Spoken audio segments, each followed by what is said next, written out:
Main ये number है उसका, इसमें आप लगा लीजिए, फोटो से बात कर लीजिए। किससे रहो, हमारी बेटी नहीं मिली तो हम खुद प्राण ले लेंगे, फिर जो शासन प्रशासन को बिगाड़ना होगा बिगाड़ लेना।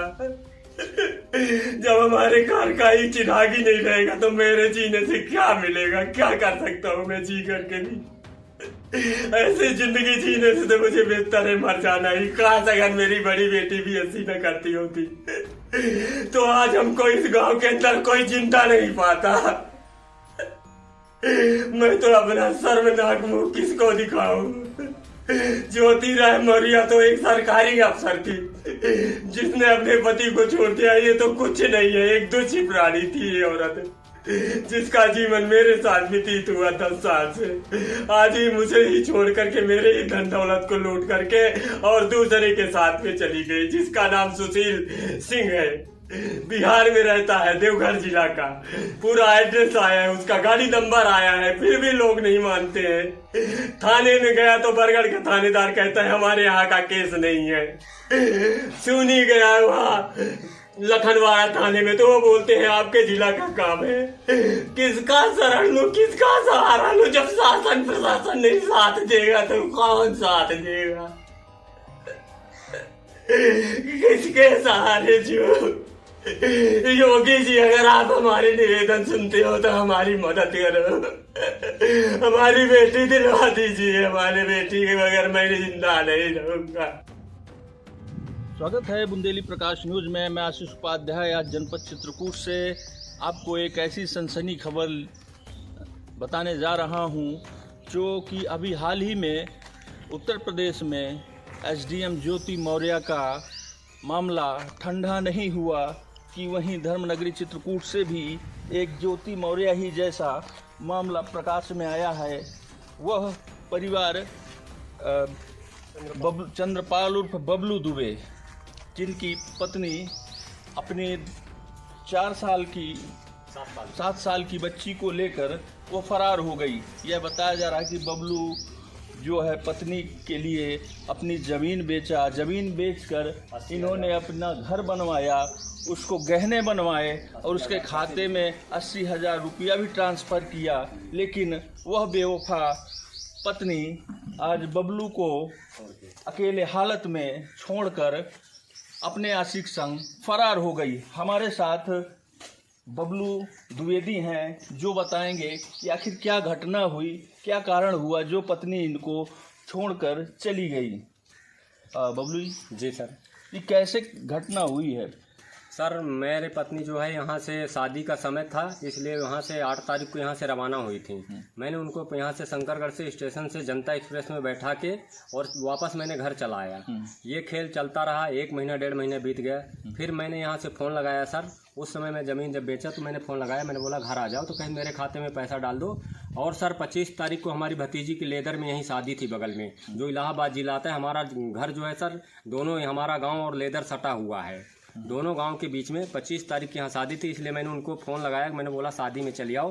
तो उनने बोली कि मेरे खाते में 20,000 रुपया और डाल दो, मेरे पास कपड़े ओढ़ना नहीं है तो मैं कपड़े ओढ़ना ले लूँगा। तो मैंने उनसे कहा कि आप घर चले आइए और आप आके ले, यहीं पर हमारे लोगों के पास भी कपड़ा नहीं है और बड़ी लड़की के पास भी कपड़े नहीं हैं। वो भी बोल रही है, बड़ी बेटी हुई कि हमारे पास भी कपड़ा नहीं है। लेकिन इनने हमारी किसी की एक भी न सुनी और अपने उस आशिक से आज 5 महीने से बात करती थी और 5 महीने में बात करने के बाद में इनने अपने माँ बाप से भी तक नहीं बताई कि मैं कहाँ जा रही हूँ। अपनी बेटी को उठाई वहाँ से और सीधे वहाँ से बगैर बताए हुए उसको फ़ोन लगाई, उससे बात करती थी और उसका नंबर वगैरह सारा चीज़ इसमें लिखा हुआ है सर। फिर भी क्या आपको पहले से पता नहीं था किसी कहीं बात होती है? सर मुझे बिल्कुल नहीं पता था। एक दिन मुझे यहीं घर पे पता चले किसी से बात कर रही थी, मैंने इसको डांटा फटकारा भी, मारने को हुआ सर। इसके बावजूद भी इसने नहीं बताया, उसका नाम नहीं खोली कि ये किससे बात करती थी। फिर बाद में अभी पता चला इसके नंबर से, जब वहाँ से फ़ोन लगाती थी तो इसका दूसरे आदमी ने इसका फ़ोन निकाल के दिया। जब इसने अपने उसमें डाल दिया ना नंबर फेसबुक में, तो फेसबुक में हमारे गांव के बच्चे जो है उनने देखे कि ये फेसबुक में तो चाची दिख रही हैं। तो उन लोगों ने आके मुझे तुरंत बताए, बोले चाची तो दूसरे के साथ में दिख रही हैं, उसके फ़ोटो दिख रहा है दूसरे के साथ में। तो फिर उन्हीं बच्चे ने इसके हिस्ट्री निकाल के और मुझे ला के बताया कि इस लड़के के साथ में ही इसका नंबर है।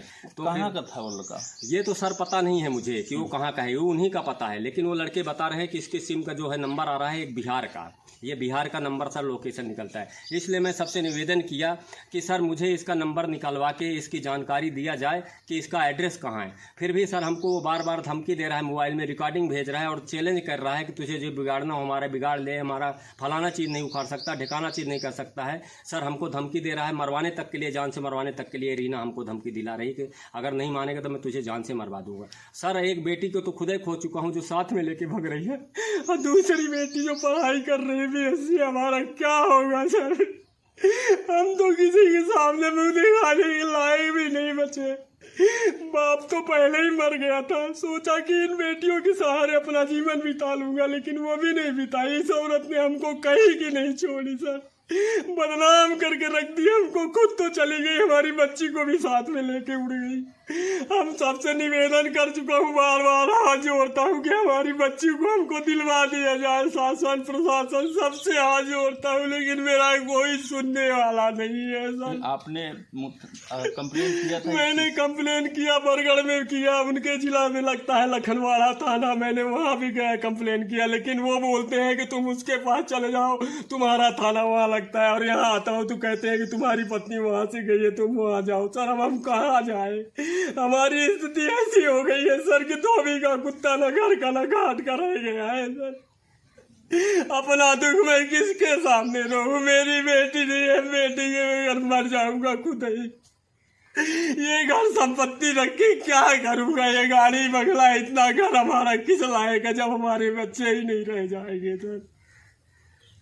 तो देख लीजिए आप भी उस पीड़ित पति का दर्द, जो आज अपने बच्चे और पत्नी के लिए फूट फूट कर रो रहा है। आप देख सकते हैं हमारे साथ ये बबलू दुबे हैं, जो अपनी बेवफा पत्नी के लिए फूट फूट कर रो रहे हैं।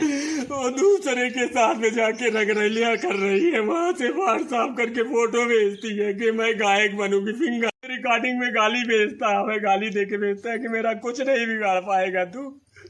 मैं किसके सामने रहूं? ना तो कोई हमारा सुनने वाला है। मैं इतना गरीब परिवार से हूँ कि मेरे पिता तो वैसे ही भी बचपन में ही छोड़ के चले गए। ना तो मेरा कोई गांव का साथ देने वाला है, ना तो बाहर का। ससुराल पक्ष में बेचारे एकदम गरीब है, हमसे भी गया गुजरे हो तो खुद ही एक एक रोटी को तड़प रहे। लेकिन इस औरत ने हमारे साथ इतना बड़ा नाइंसाफी करी कि हम कहाँ मुँह दिखाएं। इसलिए तो हमारे साथ बबलू जी थे। आइए दिखाते हैं कि इनका जीवन गुजर बसर कैसे होता था। इन्होंने जो पत्नी के लिए आशियाना बनवाया, सपने देखे, इस मकान को बनवाया, ज़मीन बेचने के बाद यह गाड़ी खरीदी, एक गाड़ी और खरीदी। यह पुराना इनका घर है, इस घर में गुजारा होता था इन लोगों का। इसी घर में पूरा परिवार रहता था। यह जो है पूरा सामान बिखरा पड़ा है। ये बताते हैं कि यह जो है इनकी पत्नी सिलाई मशीन वगैरह, इन्होंने अपनी पत्नी के लिए क्या कुछ नहीं किया। पत्नी के लिए जमीन तक बेच दिया, गहने बनवाए, उसके लिए सिलाई मशीन, और ये बक्सा पूरा भरा पड़ा है कपड़ों से, जिसमें अनगिनत महंगे कपड़े खरीदे। और ये इनकी पत्नी है रीना देवी, जिन्होंने इनके साथ बेवफाई की है और इनको छोड़कर चली गई है। आप देख सकते हैं।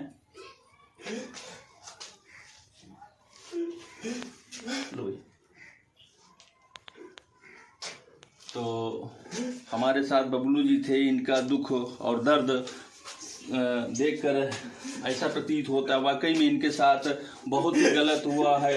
इनको इंसाफ मिलना चाहिए। हमारे साथ पीड़ित बबलू द्विवेदी की मामी हैं, चाची हैं, दादी हैं।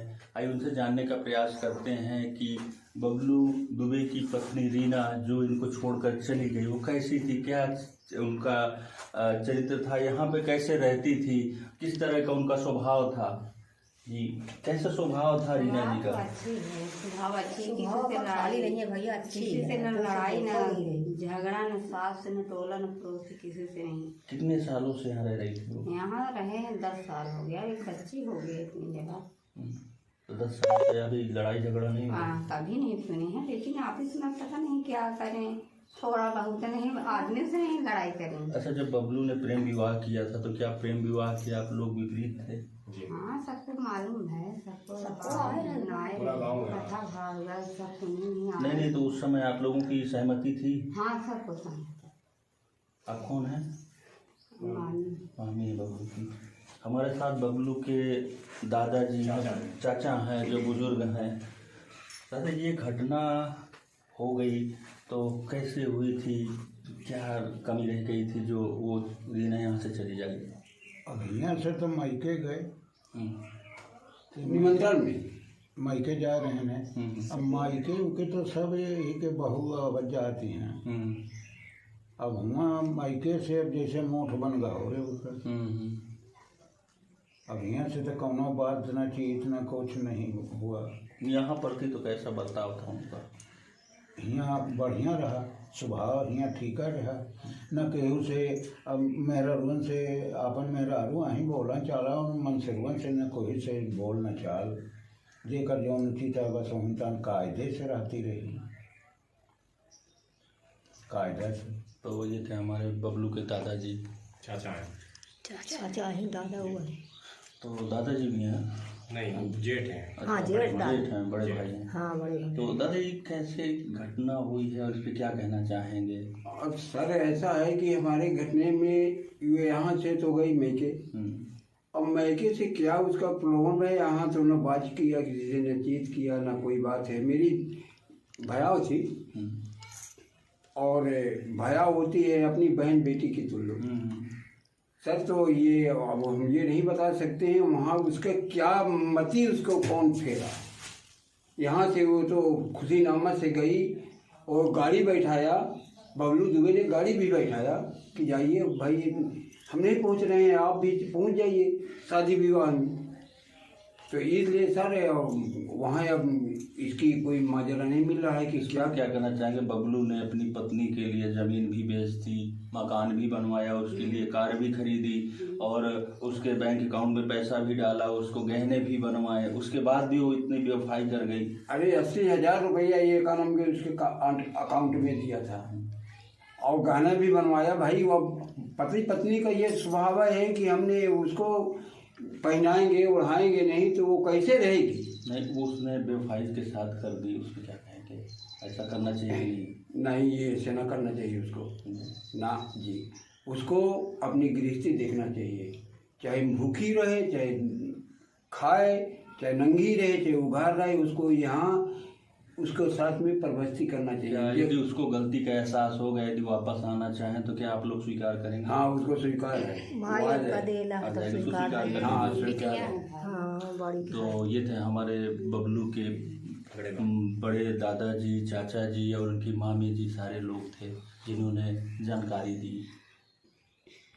तो हमारे साथ ये थे बबलू द्विवेदी जी जो बरगढ़ थाना क्षेत्र के हरदी कला गांव के मजरा करूंदी खुर्द के रहने वाले हैं। ये अभी फूट फूट कर अपनी व्यथा बताए और बबलू जो है दर दर की ठोकरें खा रहे हैं। यहाँ से कभी मध्य प्रदेश थाना, मध्य प्रदेश से कभी अपने थाना, ये बराबर चक्कर काट रहे हैं न्याय के लिए, लेकिन अभी तक इनको न्याय नहीं मिल पाया। साथ में उन्होंने कैमरे के सामने यह भी बताया कि यदि न्याय नहीं मिलता तो उसके लिए यह आत्मदाह करने को मजबूर होंगे। चित्रकूट से आशीष उपाध्याय।